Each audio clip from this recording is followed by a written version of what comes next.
রাধাকে শ্রীকৃষ্ণের পাশেই কেন রাধাকে দেখা যায়? রাধাষ্টমীর ব্রতের মাহাত্মই বা কি? 80% হিন্দু বা সনাতনী লোক জানেনই না, তারা ভিডিও দেখলেই এড়িয়ে যায়। একজন মুসলমান কিন্তু তার ধর্মীয় ভিডিও দেখলে সম্পূর্ণ অবশ্যই দেখে, আর আমাদের সনাতনী বা হিন্দুরা দেখলে এড়িয়ে যায় বা ফেসবুকে শেয়ার করে না।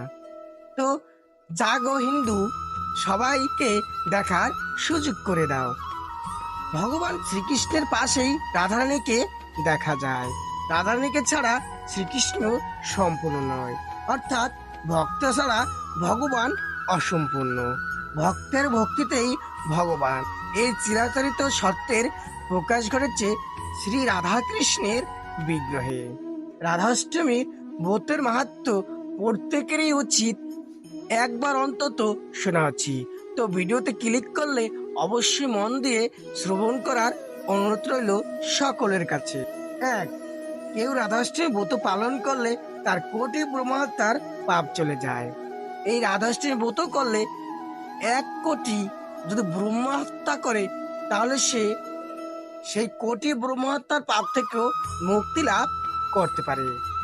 2, রাধাষ্টমী ব্রত একবার পালন করলে সহস্র একাদশী পালনে 100 গুণ ফল লাভ হয়। মানে হচ্ছে রাধাষ্টমী ব্রত যে একবার পালন করে, সে সহস্র একাদশী সাথে 100 দিয়ে গুণ করুন, তাহলে হয় 1,00,000 একাদশী। এই 1,00,000 একাদশীর ফল লাভ হয় মাত্র রাধাষ্টমী ব্রত পালন করলে। শুধু কি রাধাষ্টমী ব্রত পালন করবেন এই মাহাত্ম্য শ্রবণ করার পরে, তা নয়। প্রতিটি একাদশী, শিব চতুর্দশী, নৃসিংহ চতুর্দশী, সকল একাদশী পালন করা সকলেরই কর্তব্য, ভগবানের সন্তুষ্টি বিধানের জন্য, কোনো ফল লাভের আশায় নয়। 3, পর্বত সমান সোনাদান করলে যে ফল লাভ হয়, তার 100 গুণ ফল লাভ হয় রাধাষ্টমী ব্রত পালন করলে। পর্বত সমান সোনা দান করা বর্তমান কলিযুগে কারো পক্ষেই সম্ভব নয়, তার থেকেও 100 গুণ ফল লাভ হয়। তো রাধাষ্টমী ব্রত খুবই মাহাত্মপূর্ণ, সকলেরই উচিত আমাদের রাধাষ্টমী ব্রত পালন করা। 4, একবার রাধাষ্টমী ব্রত পালন করলে সহস্র কন্যাদানের ফল লাভ হয়। একটি কন্যাদানের ফলে যে পুণ্য অর্জন হয় তা চিত্রগুপ্ত গুনতেও অসমর্থ হয়। আর যদি হয় 1000 কন্যাদান, তাহলে চিত্রগুপ্ত এর পুণ্য গুনতে গুনতেই তার জীবন শেষ হয়ে যাবে বলে মনে করি। কেননা এতটাই পুণ্য অর্জিত হয় মাত্র রাধাষ্টমী ব্রত পালন করলে। রাধার কৃষ্ণ অভিন্ন নয়, রাধা হচ্ছে শ্রীকৃষ্ণের লাদিনী শক্তি, মানে হচ্ছে আনন্দ দানকারিণী শক্তি। 5, একবার রাধাষ্টমী ব্রত পালনে গঙ্গা আদি সকল তীর্থের ফল লাভ হয়। আমাদের প্রায় 33,500 তীর্থস্থান রয়েছে। এই 33,500 তীর্থস্থানে ঘুরলে যে ফল বা যে তীর্থে গেলে পুণ্য অর্জিত হয়, সেই পুণ্য শুধুমাত্র রাধাষ্টমী ব্রত পালনেই অর্জিত হয়। তো প্রত্যেকেরই আমাদের উচিত এই রাধাষ্টমী ব্রত সম্পর্কে জানা এবং সকলকে অবগত করা। 6, যদি কোনো পাপী ব্যক্তি অস্ত্রদায় বা অবহেলাতেও রাধাষ্টমী ব্রত পালন করে, তাহলে তার কোটি কুল সহ বিষ্ণুকে নিত্যকাল বিরাজ করে। যদি কোনো পাপী ব্যক্তি অবহেলায়, মানে সে রাধাষ্টমী ব্রত পালন করতে চায় না, অনিচ্ছা সত্ত্বেও বা কোনো কারণে রাধাষ্টমী ব্রত পালন করে, তাহলে সে কোটি কুল, মানে আপনার একটা জন্ম হয়েছে, আপনার পুত্রপুরুষের জন্ম, এভাবে কোটি কুল আপনার কুলের সকলকে উদ্ধার করেন বিষ্ণুদেব, এবং উদ্ধার করার পাশাপাশি বিষ্ণুকে নিত্যকাল আপনি বিরাজ করবেন। 7, একবার রাধাষ্টমী ব্রত পালন করলে গোহত্যা, ব্রহ্মহত্যা সহ সকল পাপ বিনষ্ট হয়। আমাদের সনাতন ধর্মে ব্রহ্মহত্যার পাপ হচ্ছে সর্বাধিক। এই পাপ করলে সহলেই মুক্তি লাভ হয় না, পিশাচজনি প্রাপ্ত হতে হয় কোটি কুল বছর। এভাবে আপনি যদি কোনো কারণে ব্রহ্মহত্যা বা গরু হত্যা বা গো হত্যা করেন, তাহলে আপনি অবশ্যই রাধাষ্টমী ব্রত পালন করলে সেই পাপ থেকে মুক্ত হতে পারবেন শ্রী কৃষ্ণের অনুগ্রহে, বা তার সন্তুষ্টি বিধানের জন্য যদি কাজ করেন, তাহলে আপনি অবশ্যই উত্তম স্থান লাভ করবেন।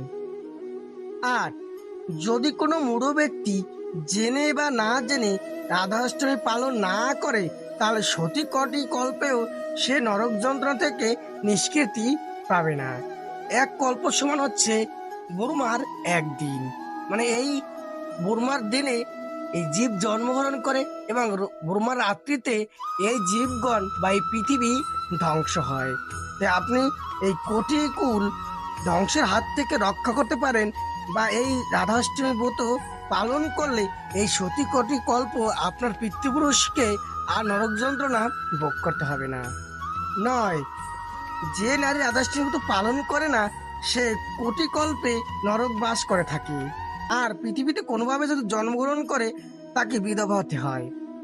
যে নারী এই রাধাষ্টমী ব্রত পালন করে না, সেই নারী কোটি কল্পকালেও নরক বাস করে। যদি কোনো পুণ্য প্রভাবে সে পৃথিবীতে জন্মগ্রহণ করে, তাকে অকালে বিধবা হতে হয় যদি সে রাধাষ্টমী ব্রত পালন না করে। 10, যদি কেউ রাধাষ্টমী ব্রত মাহাত্ম শ্রবণ করে, তাহলে সে নিত্যকাল বৈকুণ্ঠ লোক বাস করার সৌভাগ্য অর্জন করে। মানে যদি এই ভিডিওটি কেউ দেখেন বা শোনেন বা রাধাষ্টমী ব্রত পালন করেন, তাহলে কিন্তু আপনি এই রাধাষ্টমী মাহাত্ম শ্রবণ করার ফলে নিত্যকাল বৈকুণ্ঠে বাস করবেন এবং সৌভাগ্য অর্জন করবেন। রাধারাষ্ট্রী ব্রত রেখে অবশ্যই ভক্ত রাধারানীর কাছে প্রার্থনা করবেন, শ্রীরাধিকার কিভাবক আপনারা সকলে শ্রীবাদ পদ্মে দাস্য দান করবেন।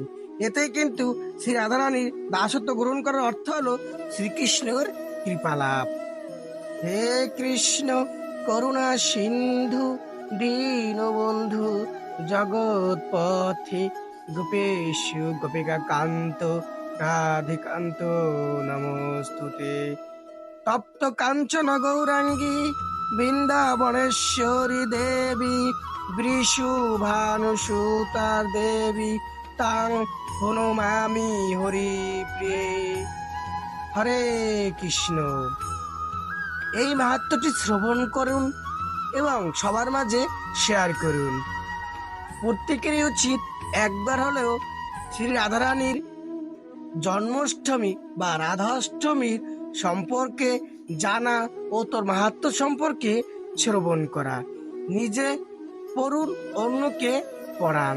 অবশ্যই রাধাষ্টমীর দিন একবার হলো শ্রবণ করুন বা এই রাধাষ্টমীর মাহাত্ম্য পাঠ করুন এবং ভগবত পুরাণ, শ্রীমদ্ ভগবদ গীতা, ভাগবতম ইত্যাদি ধর্মীয় গ্রন্থ বা ধর্মীয় আচার এই দিন বেশি বেশি পালন করুন। এতে ভগবান শ্রীহরি নারায়ণ, শ্রীকৃষ্ণ এবং লক্ষ্মী দেবীর প্রসন্ন হলে শ্রী রাধারানী প্রসন্ন হবেন। এতে আপনার সংসারে শান্তি ফিরে আসবে। হরে কৃষ্ণ। সকলে ভালো থাকবেন।